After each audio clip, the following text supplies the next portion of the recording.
Okay, I'm gonna try to keep this to the Instagram video limit because it's 15 minutes.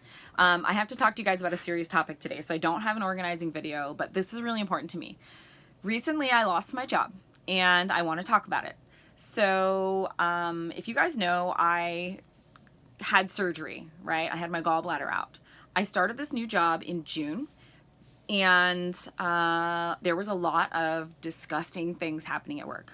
Lewd conversations, racist conversations, just shenanigans, just ridiculousness. And I was at this location as a trainee, and so I was supposed to get trained and then work in a new store in a couple of months. Now, the problem is everyone's like, tough it out, it'll be okay. Like, once you get to the new store, it won't be like that. Problem is some of the staff from the old store is gonna move to the new store. So would it really be better? And should I have to put up with that? No. I shouldn't have to listen to any of that. I shouldn't be subjected to people's lewd conversations about anything sexual, about none of that. I don't want to hear any of that. And then super racist comments about people. I should not have to be subjected to that at my place of work.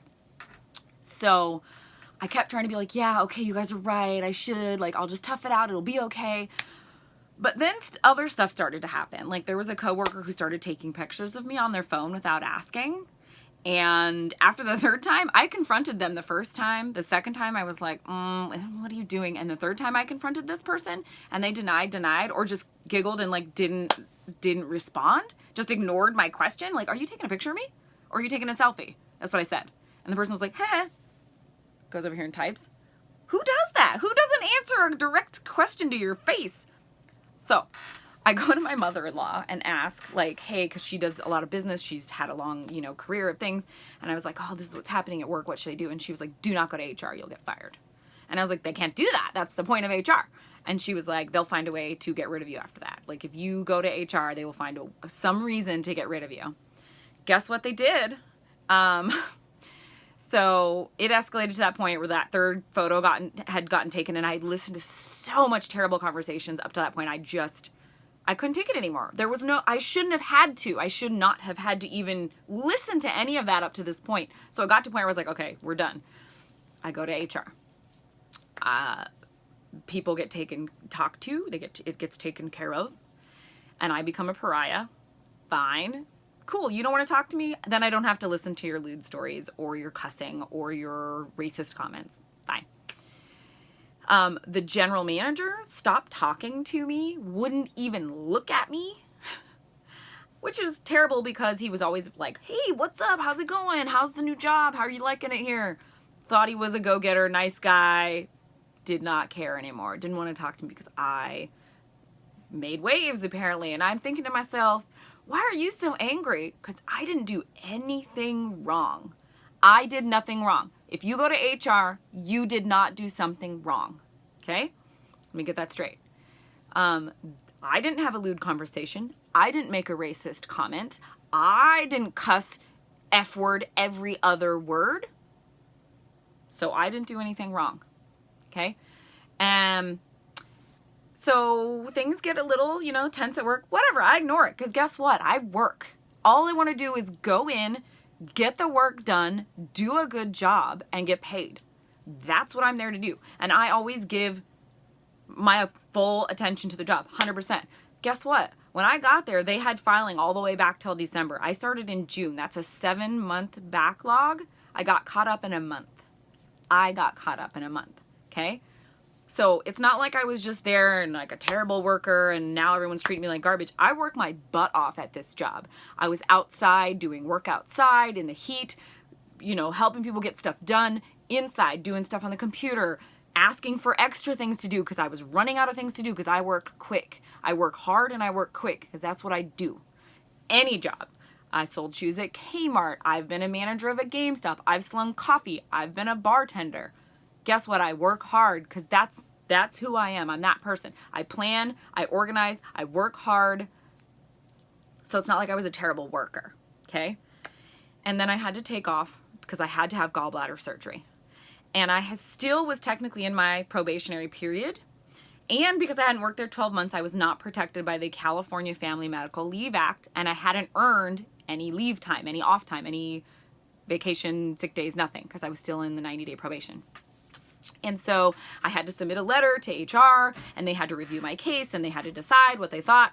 And so they emailed me and said, can your doctor change the letter? Because it said I needed 6 weeks off, which that's like the max, but most people need 2 or 3. And they're like, can he change it to say you can come back in a week because you can't drive for the first week? I said, let me call. I found out. He said, no, I have to have a minimum of a week, and then I come back for my 1 week post-op, and then he can decide how much more time I need, if any, because they have to see how you're healing. So I sent her all of that, didn't hear anything back. A couple days in a row, I emailed, hey, what's going on? I haven't heard anything about my case. They never got back to me. I had to go off for surgery. The day of surgery was the day that they fired me. I came home 2 days later, and the letter was dated for the 20th, which was the date of my surgery. 2 days later, I had a FedEx envelope with a discharge paperwork and my final paycheck. So, the hard part is that when I talked to my mother-in-law, she goes, I told you so.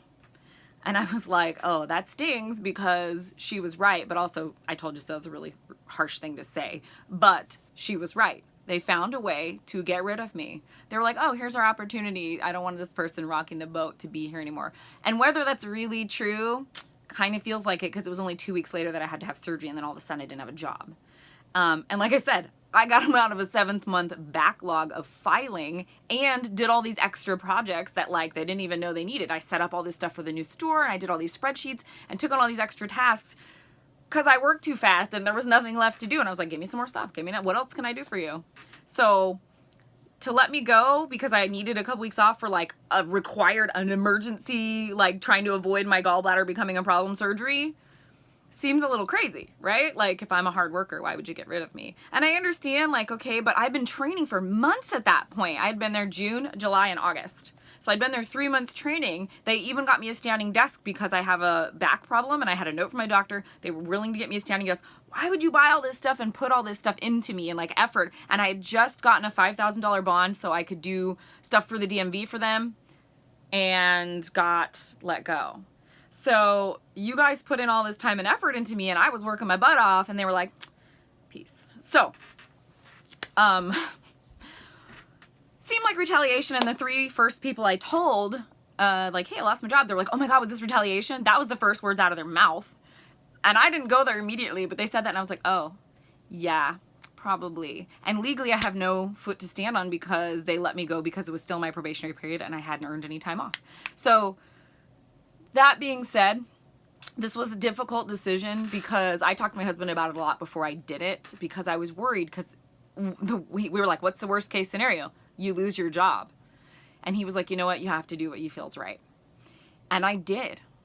And guess what? I was sad for like 2 minutes, and then I was like, good riddance. I don't want to work for a place that's going to let that kind of stuff happen. I guarantee there are other people who work there who are uncomfortable with the environment that they're in, but will not say anything, because guess what? The general manager and a bunch of the upper management are friends, and that makes it okay. It's not, but they're a clique. And so how do you go against that, right? But I had to do what I thought was right. I had to do what I felt, because I should never have had to put up with any of that in the workplace. So I wanted to just bring it to your attention, because if you are uncomfortable or you feel discriminated against, or you're disgusted, you need to stand up for yourself. The first step would be to tell the person directly, I'm not okay with that kind of speech. That makes me uncomfortable. Please stop. They don't listen to you, you go to their manager. That person doesn't listen to you, you go to HR. And there may be consequences, but the more that people don't say anything is why this kind of stuff continues. This is why people think it's okay. We're in a Me Too culture right now. Hashtag Me Too is a thing, because guess what? There shouldn't be any Me Toos. I shouldn't have to raise my hand and say, yeah, I've been harassed at work, because it shouldn't be happening. And I shouldn't have to like feel scared to go to HR because I'm going to lose my job, because the whole point of HR is to protect people from harassment and lawsuits that could ensue afterwards. Again, I have no legal recourse because they let me go under whatever pretense, blah, blah, blah. Who knows? Whatever. I don't care at this point. I don't have time for that garbage. And I'm not going to mention the company name here because I don't need to put them on blast. They knew who they are. They know what they did. Guess what? I didn't do anything wrong. I hope you feel like a turd about it later because you people were the ones being inappropriate at work, okay? It sucks, and I hope that other people don't see that I got canned as a reason to not speak up, because that's the thing that makes me so angry, is that people are afraid to speak up because they're going to get talked about at work, even though it's supposed to be confidential. One of the upper management people that I had said he was the most lewd person at work. When they had talked to him, he immediately came down to his office, closed his door, but talked at full volume so I could still hear every word he was saying and bitched about it on the phone. Excuse my language. And just complained on the phone to people about, I've never been called HR, da-da-da-da-da. And like, I can hear every word out of your mouth, dude. Really? The first thing you do is come down and talk about it? Way to keep it confidential. And he's a manager. So you know what? Good riddance, bye.